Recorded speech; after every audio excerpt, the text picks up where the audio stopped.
เมื่อวานนี้ทางบ่าวแจ็คบ่าวตูนเพิ่นเฮ็ดอันนั้นพี่น้องเอ้ยเฮ็ดหัวคะนานพี่น้องเอ้ยเอาสายเข้ามาบ่ทันเมื่อวานนี้เข้ามาได้ตอนเช้าบ่าวใส่เข้ามาพอดีตอนแลงทางบ่าวเจ็บบ่าวตูนเพิ่นเข้ามาแล้วก็อ้ายบ่าวนุ่งพี่น้องเพิ่นได้เฮ็ดหัวคะนานเด้พี่น้องบัดนี้โอ้มีกิจกรรมเฮ็ดคะนานเพื่อบรรเทาชีวิตพี่น้องเอ้ยเพื่อนก็ยังส่ำเก่าพี่น้องเอ้ยเพราะว่ายังบ่ทันมีงบมีหยังพี่น้องเพราะว่า รอท่าเบิ่งงบถ้ามีก็เพิ่นว่าสิเฮ็ดอยู่ตอนนี้มีบ่าวชายก็เข้ามาแต่เช้าพี่น้องเอ้ยมื้อนี้มาเบิ่งทางสาวน้อยเพิ่นเฮ็ดกินเฮ็ดอาหารเช้ากินพี่น้องเอ้ยเพิ่นก็เป็นอยู่ได้เฮ็ดกินพี่น้องอันหน้าตามันนี่ก็กราบสบายดีสวัสดีเด้อพี่น้องเบิดทุกคนบ่ว่าจะเป็นภายในหรือว่าต่างประเทศก็กราบสบายดีพี่น้องเข้าสู่ช่องบ่าวชาย Channel พี่น้องเอ้ยมื้อนี้บ่าวชายมาแต่เช้าพี่น้องเอ้ยมาหาน้องน้อยแล้วก็น้องไม้เพิ่นพี่น้องนี่แหละเฮือนซ่านเพิ่นพี่น้องเอ้ยบ่าวชายอัปเดตไปแล้วเฮือนซ่านพี่น้องเอ้ยแต่มื้อนี้มาเบิ่งทั้งน้องน้อยเพิ่นเฮ็ดแนวกินแนวยากพี่น้องเพิ่นว่า บ่าวชายเห็นเพิ่นยังทันทายเพิ่นเฮ็ดแนวกินพี่น้องเพิ่นอยู่เฮือนมื้อนี้แต่เช้าพี่น้องเอ้ยโอ้เพิ่นอยู่เฮือนเฮือนซ่านพี่น้องเอ้ยทางน้องน้อยแล้วก็น้องไม้พี่น้องเอ้ย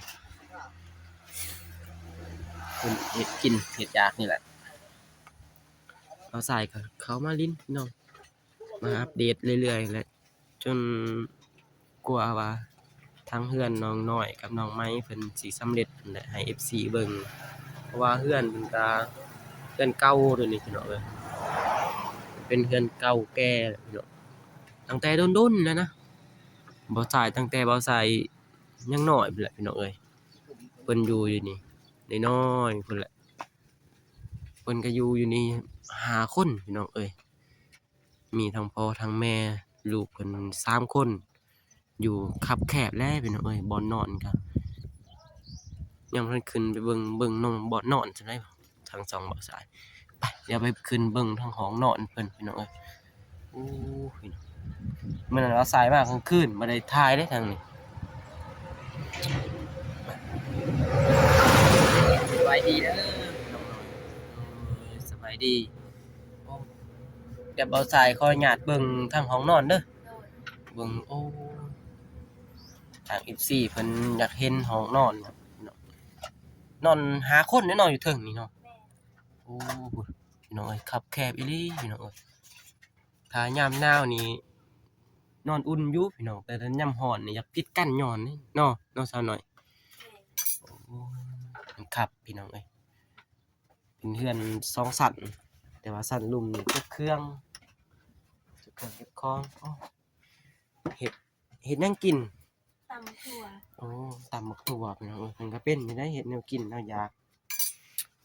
เฮ็ดแนวกินเนาะกินข้าวเช้าเนาะแม่นอ๋อตำบักถั่วกินข้าวเช้าพี่น้องเอ้ย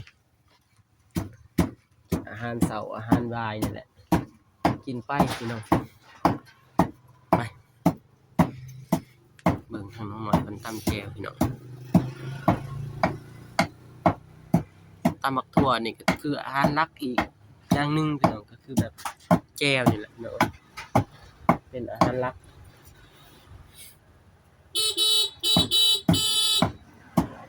ไปตำเลยปิดน้ำอันนี้ได้บ่ตำมาเออให้ FC เพิ่นเบิ่งพี่น้องเอ้ยไปเข้าเลย ตั้งไฟไว้จีเป็น ไม่ไทยสบายดีเด้อมาโอ้สบายดีซื้อไข่พี่น้องเอ้ยบ่าวสายให้เงินซื้อไข่มาทอดกินกับตำบักถั่วไฟจีเป็นไฟ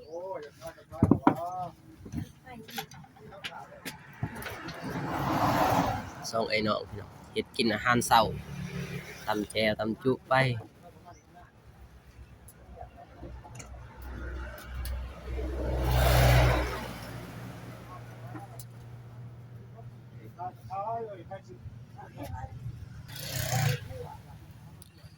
ดังไผ่พี่น้องสิทอดไข่โอ้ สัมหิมะเลยพี่น้องเอ้ย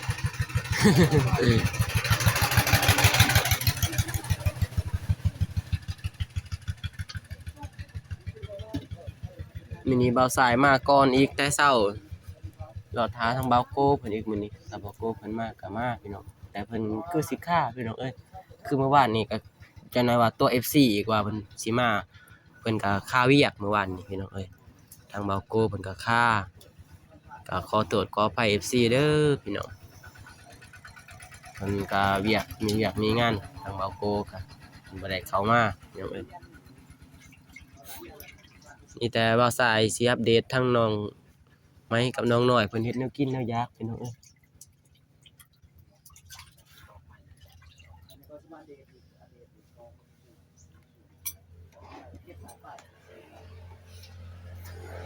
กินตำบักทั่วพี่น้องตำบักทั่วทอดไข่อืม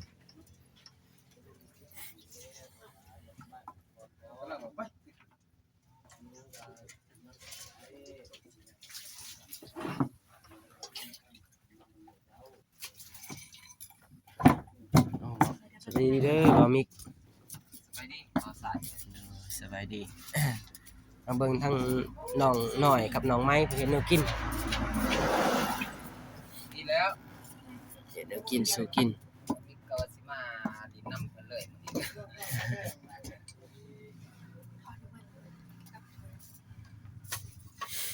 ตั้ง FC คอมเมนต์มามิกซื้อขี้มาน้องหน่อยเด้อ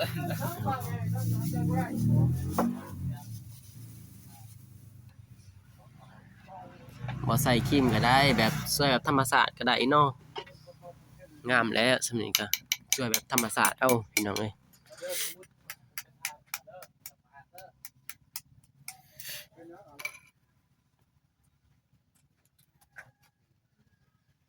เฮ็ดกินเฮ็ดยากพี่น้องตอนเช้าตอนเสร็จแต่เช้าๆพี่น้องเอ้ยตำบักทั่วแล้วก็ทอดไข่อาหารแบบบ้านๆนี่แหละพี่น้องเอ้ยทอดไข่แต่คือแบบถ้าในเมืองก็แบบก็คือว่าหายากเลยพี่น้องทอดไข่อยู่แบบบ้านๆพี่น้อง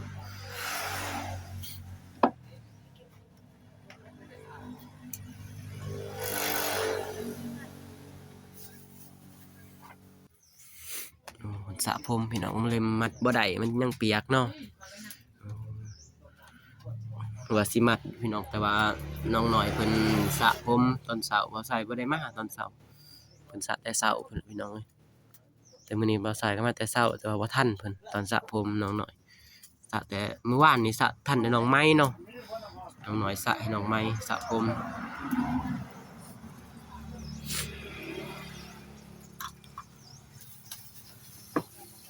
บ่ไหม้แต่บ่น้ำมันใส่น้ำมันก่อน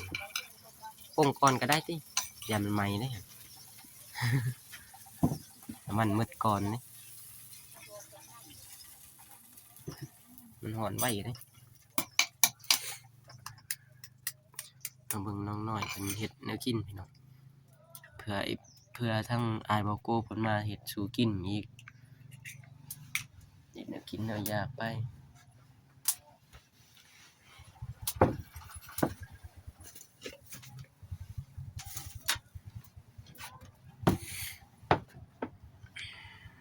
ตำบักถั่วทอดไข่พี่น้องสำนี้ก็คือว่าแซ่บแล้วพี่น้องทางบ้านเฮาคือว่าแซ่บสำพออยู่พอกินพี่น้องเพิ่นก็หาเช้ากินค่ำนี่แหละพี่น้องมื้อนี้เพิ่นบ่ได้ไปขายอีกน้ำมันพี่น้องเพิ่นหยุดอีกเลยเพราะว่าได้ยินเพิ่นว่าทางทีมงานสิเข้ามาอีกบ่เพิ่นคือแนวนั้นเดี๋ยวเพิ่นก็เลยถอนหัวหน้าหยุดก่อนพี่น้องที่มื้ออื่นพุ่นล่ะเพิ่นก็สิไปเฮ็ดเวียกอีกทอดไข่พี่น้องเอ้ย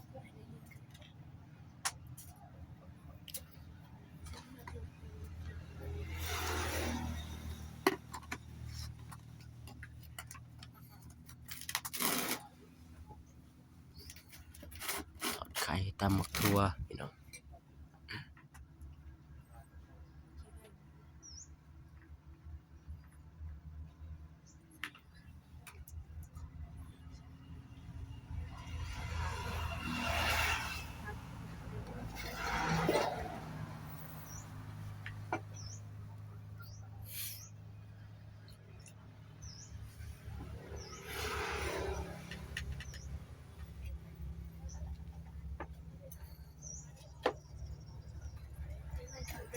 ดียว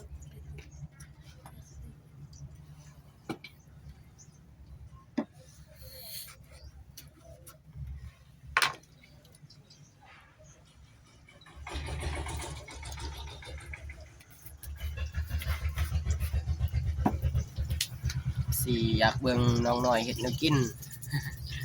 ก็เห็นตอนนี้แหละพี่น้องเอ้ย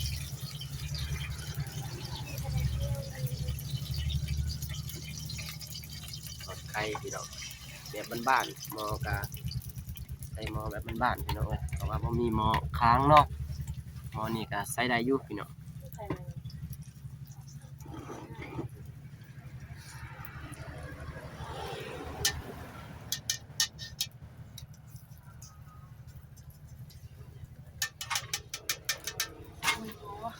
ฮะคือสิบ่ไหมดอกได้อยู่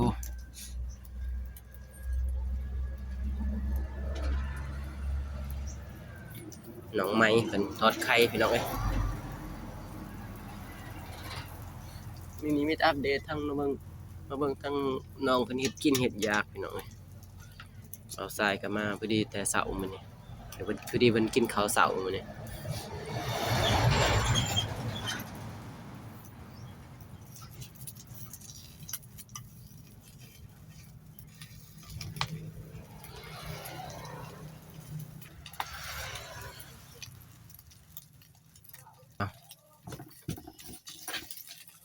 น้องน้อยเพิ่นตำบักทั่วทั้งเอื้อยทอดไข่พี่น้องเอ้ยทอดไข่กินนี่แหละพี่น้องถ้าอาหารก็ถ้าอยู่บ้านๆคือว่าดีพี่น้องเอ้ยตำบักทั่วทอดไข่นี่ก็แซ่บได้พี่น้องบ่มีศีลมีไข่ดอกพี่น้องเนาะกินตำบักทั่วไปพี่น้อง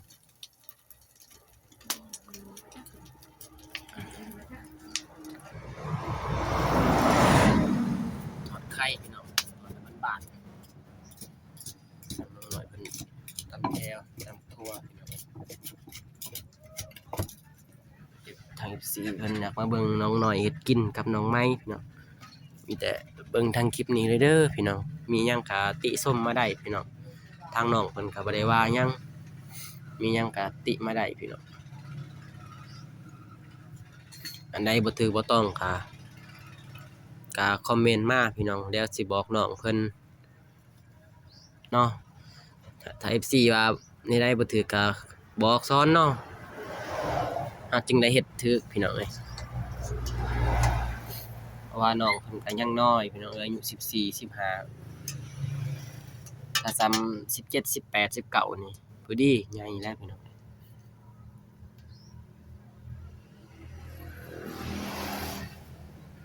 แต่ช่วงส่ำนี้กำลัง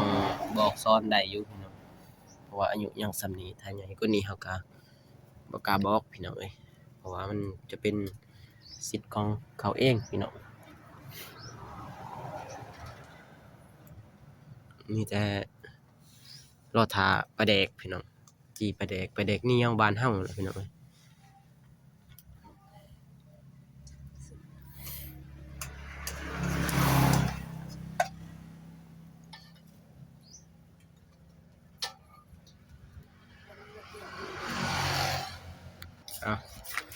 เบิ่งน้องน้อยเพิ่นตำพี่น้องตำบักถั่ว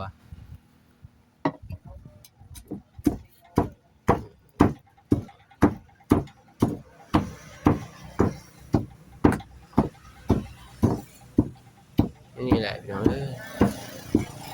ยามแดดก็แดดส่องเนาะเพื่อนว่าเพื่อนมันมีปองมีอยู่พี่น้องเอ้ยยามแดดก็แดดส่อง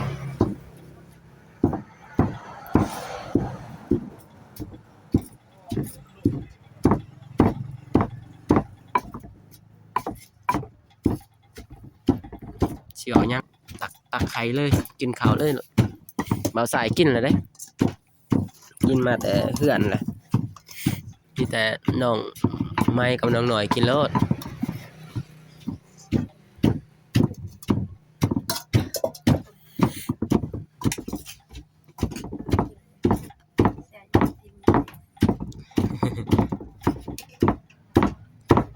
บอยู่บ่สีมือเฮ็ดเอง ตีไพ่บ่ได้เด้คันบ่แซ่บ บ่แซ่บก็ต้องแซ่บ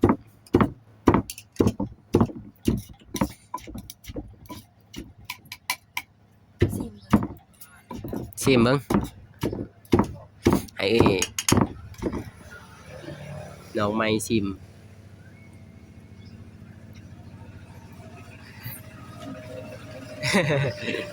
แซ่บบ่ใส่เกลือบ่ เกือบ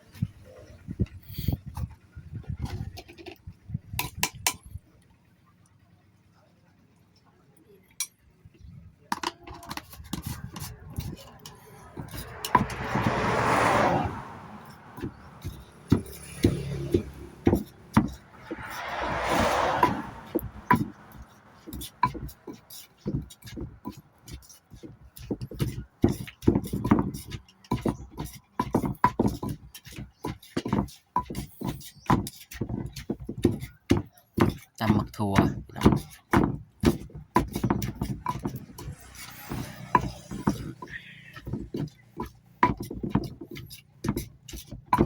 ตำบักถั่วทอดไข่แซ่บอยู่เนาะ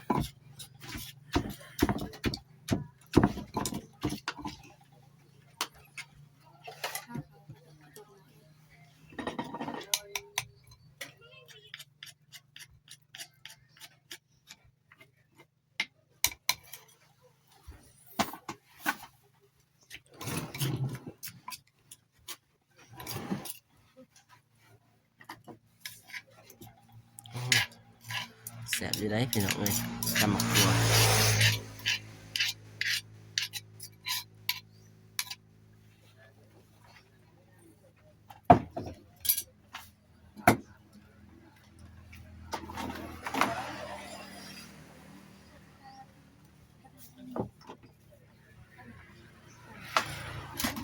เยี่ยมอ่ะ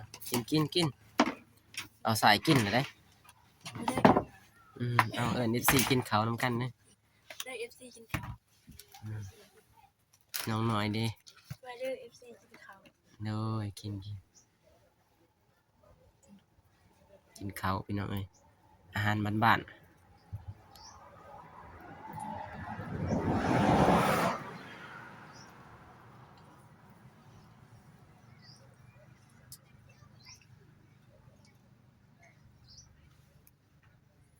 กินได้บ่อายเลยกินแบบซ้ำเคยกินโหลดแบบใดก็กินเลย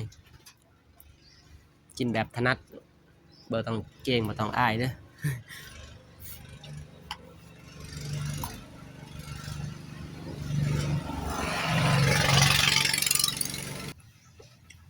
กินข้าวพี่น้องเอ้ยมาเด้อ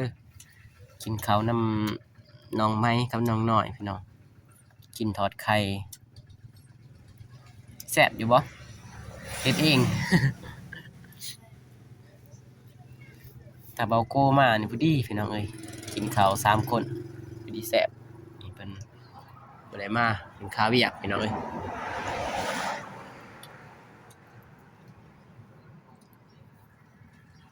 อ่ะพี่น้องโอ้หมดพี่น้องเปิดภาพมาบัดนี้ทางน้องไม้กับน้องน้อยเพิ่นก็ได้อิ่มแล้วพี่น้องเอ้ยอิ่มแล้วบ่ อย่าง อ๋อเอาอิ่มแล้วมีแต่เมียนเลยพาเขาเดี๋ยวบ่าวใส่สิได้จบคลิปเด้อเดี๋ยวอีพีหน้ามาถ่ายใหม่อีกมาเบิ่งเรื่องราวอีกมีแต่ให้ทั้งน้องขอบใจ FC เด้อสองบ่าวใส่ ขอบคุณขอบใจหลายๆเด้อ FC ที่เขามาเบิ่งบ่าวสายให้มีแต่ความสุขความเจริญพบกันใหม่คลิปหน้า โดยบ่าวใส่เมื่อกันเด้อ ด้วย โอเคน้องไปกินข้าวบายไปพี่น้องบ่าวใส่ก็สิจบคลิปก่อนพี่น้องมีแต่มาอัปเดตมื้อหน้าอีกจนกว่าบ้านเพิ่นสิแล้วแหละพี่น้องเอ้ยเพราะว่าเพิ่นก็เริ่มสร้างถ้ามีงบมีหยังเพิ่นก็สิสร้างต่อเลยพี่น้องพี่น้องคลิปนี้บ่าวใส่ก็สิขอตัวลาไปก่อนเด้อพี่น้องเพราะว่า พอกันใหม่คลิปหน้าพี่น้องบ่าวสายก็สิได้อัปเดตเรื่อยๆแหละพี่น้องเอ้ยทางน้องน้อยแล้วก็น้องไม้พี่น้องเอ้ยจังไดก็ขออวยพรให้ FC คู่ทุกคนมีแต่ความสุขความเจริญเด้อปรารถนาสิ่งใดก็ขอให้ได้สิ่งนั้นให้ได้สมปรารถนาความเจ็บอย่าสุใดความไข้อย่าสุมีให้ร่ำรวยๆเฮงๆปังๆเด้อพี่น้องหมดสุขูสุกคนว่าจะเป็นภายในหรือว่าต่างประเทศก็ยินดีให้มีแต่ความสุขความเจริญพบกันใหม่คลิปหน้าเด้อคลิปนี้บ่าวสายขอกล่าวคำว่าสบายดีพี่น้องบ๊ายบาย